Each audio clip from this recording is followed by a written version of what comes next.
Ladies and gentlemen, distinguished guests, and fellow citizens, today I want to take you inside a story unfolding well beyond the glare of daily headlines, a story about strategy, silence, and the shifting sands of global power. It depicts a narrative that connects the Mediterranean shores of the Middle East with the tropical waters of the Caribbean, a story we might call, inside America, as silent military moves. For decades, the United States has wielded military power in ways both overt and covert. Some engagements, like large-scale wars, are debated openly in public forums.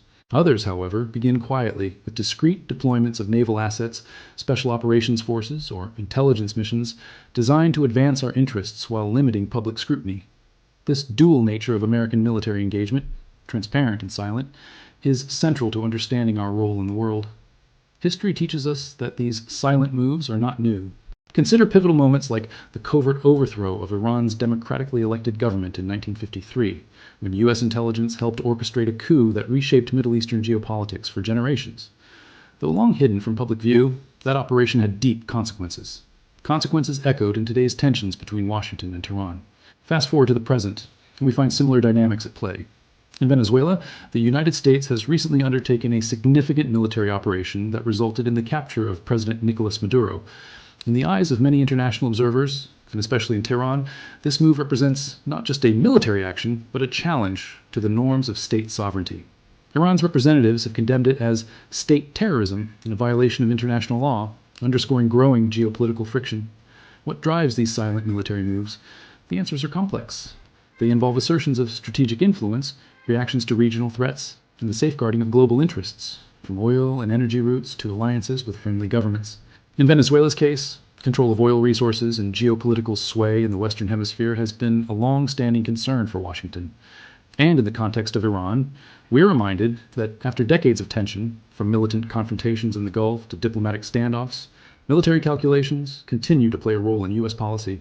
Yet, such moves also carry costs: moral, political, and strategic. When military actions proceed without broad public debate or clear international consensus, they risk eroding trust in democratic institutions and provoking backlash on the world stage. Voices in Europe, Latin America, and the Middle East warn that unilateral interventions, even when justified by security concerns, can undermine the very order they aim to protect. At home, these silent military moves raise deeper questions about the balance of power in our republic. Who decides when American troops are committed? What role should Congress play? How transparent should our government be when it uses force abroad? These are not abstract questions. They are fundamental to our identity as a democratic nation. Ladies and gentlemen, as we grapple with these issues, we must insist on clarity, accountability, and engagement. We must demand that our leaders explain not just what moves are being made, but why they are necessary, how they serve our long-term interests, and what risks they entail. Because in a democracy, silence is not the absence of information. It is a call to pay attention. Thank you. Strategic realignment and covert actions have long formed a quiet but powerful foundation of American military behavior. From the earliest years of the Cold War to the complex multipolar world of today, the United States has repeatedly adjusted its military posture, not only through visible wars and formal alliances, but through movements and operations designed to remain largely unseen. These actions are rarely announced with speeches or declarations. Instead, they unfold through classified directives, intelligence coordination, and carefully calculated military positioning, all intended to shape outcomes without triggering immediate public or international backlash. At its core, strategic realignment reflects the idea that military power is not static. It shifts according to perceived threats, changing alliances, and evolving national interests. When global power balances change, the United States often responds not first with open conflict, but with subtle adjustments. Aircraft carriers are repositioned, special operations units are quietly deployed, and intelligence assets are redirected. These moves signal intent without confrontation, influence events without formal declarations, and prepare the ground long before any visible crisis emerges. Covert actions are a critical part of this approach. Historically, they have included intelligence-backed operations, indirect military support, and behind-the-scenes coordination with foreign actors. The goal has often been to shape political or security outcomes while maintaining plausible deniability. By keeping operations hidden, policymakers aim to reduce domestic controversy, avoid international condemnation, and preserve flexibility. Silence, in this sense, becomes a strategic tool rather than an absence of activity. The historical record shows that such actions have had profound and lasting effects. In the mid-20th century, covert involvement in foreign political shifts demonstrated how deeply the United States was willing to engage beyond its borders to protect strategic interests. These operations were justified at the time as necessary responses to ideological threats, but many were only acknowledged decades later. When they eventually came to light, they reshaped how both allies and adversaries viewed American power, revealing a gap between public rhetoric and private action. Strategic realignment also reflects an understanding that overt military force can be costly and unpredictable. Large-scale wars demand public support, congressional approval, and sustained resources. Covert actions, by contrast, are seen as efficient instruments, limited in scope, controlled in exposure, and adaptable to changing circumstances. They allow decision-makers to act quickly, test responses, and withdraw quietly if objectives are not met. This perceived efficiency has made them attractive across administrations, regardless of political party. Over time, these silent methods have become embedded in the structure of national security planning. Military and intelligence institutions are designed to operate across a spectrum ranging from open warfare to hidden engagement. This flexibility allows the United States to influence events in regions where open intervention might provoke escalation or diplomatic rupture. Strategic realignment, therefore, is not merely about troop movements. It is about recalibrating influence in a way that minimizes visible fingerprints. Yet, the quiet nature of these actions does not mean they are minor. On the contrary, covert actions can alter the course of nations, redefine regional power structures, and sow long-term instability. Decisions made in secrecy can echo for generations, shaping public opinion abroad and fueling mistrust toward American intentions. When populations later discover that their political or security environment was influenced by hidden foreign involvement, resentment often replaces cooperation. Domestically, strategic realignment and covert actions raise enduring questions about democratic accountability. In a system built on transparency and consent, secrecy creates tension. While classified operations are defended as necessary for national security, they also limit public oversight. Citizens may support broad goals such as stability or security, yet remain unaware of the methods used to pursue them. This gap challenges the principle that a democracy's power ultimately derives from an informed public. Despite these concerns, proponents argue that silence can prevent greater harm. They contend that not every military move can be debated openly without compromising effectiveness or risking lives. In this view, covert actions are a safeguard, tools that allow the nation to respond to threats before they escalate into open conflict. Strategic realignment carried out quietly is portrayed as prudence rather than deception. Over decades, the balance between secrecy and accountability has shifted repeatedly. Periods of public distrust have led to calls for greater oversight, while moments of crisis have reinforced the reliance on silent methods.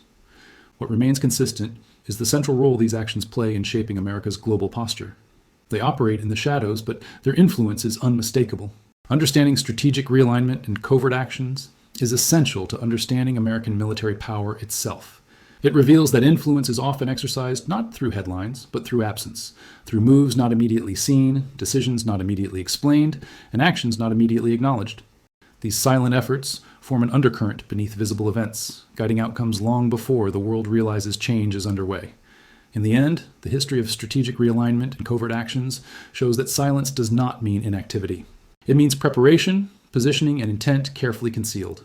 And while these actions may avoid the spotlight, they remain among the most consequential tools the United States has ever employed in shaping the global order. Contemporary flashpoints and international tensions represent the visible edge of a much deeper global struggle, one where military power, political influence, and strategic messaging collide in real time. In the modern era, the United States operates in an environment far more complex than the rigid blocks of the Cold War. Power is fragmented, alliances are fluid, and regional crises can quickly become international confrontations. Within this landscape, flashpoints emerge not suddenly, but through layers of pressure built over years of unresolved disputes, sanctions, military posturing, and competing narratives. These flashpoints are often located in regions where American interests intersect with those of rival powers. Iran and Venezuela exemplify this reality. Each sits at the crossroads of energy security, regional influence, and ideological resistance to U.S. dominance. Tensions in these areas are not isolated events. They are part of a broader pattern in which economic pressure, diplomatic isolation, and military signaling are used simultaneously. The result is a constant state of friction, short of open war, yet far from peace. International tensions today are intensified by speed and visibility. Information travels instantly, but clarity does not. Military movements that once took weeks to become public knowledge are now tracked in real time by satellites, journalists, and civilians. This creates a paradox. Even silent actions generate global reactions. A naval deployment, an air operation, or a security mission can trigger diplomatic responses within hours. escalating rhetoric, even when the original intent was limited or defensive. In this environment, flashpoints are sustained by mutual suspicion. The United States often frames its actions as necessary steps to protect global stability, deter aggression, or uphold international norms. Opposing states, however, frequently interpret the same actions as encirclement, provocation, or regime pressure. This gap in perception fuels tension. Each side believes it is responding defensively, while the other views the response as aggressive. Over time, these misaligned narratives harden into policy. Iran has long stood at the center of such tension. Decades of sanctions, military standoffs, and diplomatic breakdowns have produced a relationship defined more by mistrust than dialogue. Every U.S. military move in the region, whether in the Persian Gulf, neighboring states, or allied bases, is scrutinized through the lens of past confrontations. Even actions unrelated to Iran directly can be interpreted as signals, reinforcing a cycle of escalation and counter-escalation. Venezuela represents a different, yet connected, flashpoint. Located in the Western Hemisphere, it challenges long-standing assumptions about U.S. influence close to home. Political instability, economic collapse, and leadership disputes have drawn international attention, while external actors see opportunity in the vacuum. For Washington, developments in Venezuela are framed as matters of democracy, security, and regional order. For others, U.S. involvement is seen as intervention driven by strategic and economic interests. These competing interpretations transform internal crises into international tensions. What makes contemporary flashpoints particularly dangerous is the absence of clear boundaries. Traditional wars had beginnings, fronts, and conclusions. Modern tensions exist in a gray zone where cyber activity, intelligence operations, economic sanctions, and limited military actions blur together. There is no formal declaration, yet the sense of confrontation is constant.